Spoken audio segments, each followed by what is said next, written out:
মতামত আমি অত্যন্ত মনোযোগ দিয়ে শুনেছি, নোট করার চেষ্টা করেছি।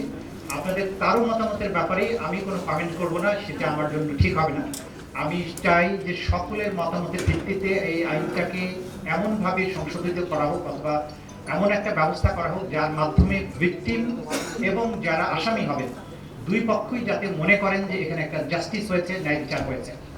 আমাদেরকে যেমন এনশিওর করতে হবে যে ক্রাইম নিড ফর জাস্টিস, যেই সমস্ত ফ্যামিলি প্রতিনিয়ত এখনো মারা যাচ্ছে, প্রতি হসপিটালে এখনো আমরা দেখছি তাদের আহতদের কাতরানি, সেগুলো যেমন আছে।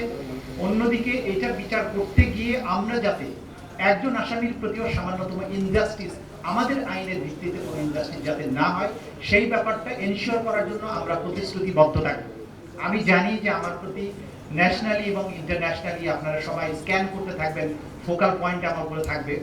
তবে আশা করবো যে আপনাদের সবার সমর্থন যদি থাকে, আমাদের ইন্টেনশন হচ্ছে জাস্টিস এনশিওর করা। সেটা এনশিওর করার ব্যাপারে আমরা আপনাদের সকলের সহযোগিতা চাইবো। স্ক্যানিং করতে গেলে স্ক্যানারের কিছু রেডিয়েশন থাকে, অনেক সময় সেটা চামড়া পুড়িয়ে দেয়।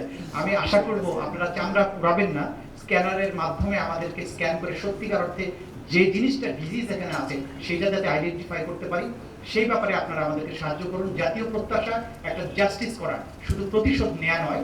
আমরা এই জাস্টিস করার ক্ষেত্রে এই দেশে, দেশের বাইরে, মিডিয়ায়, আইনজীবী, সুশীল সমাজ যারাই আছেন সকলের কাছ থেকে আমরা সমর্থন চাইব। আপনাদের সবাইকে ধন্যবাদ। অনেক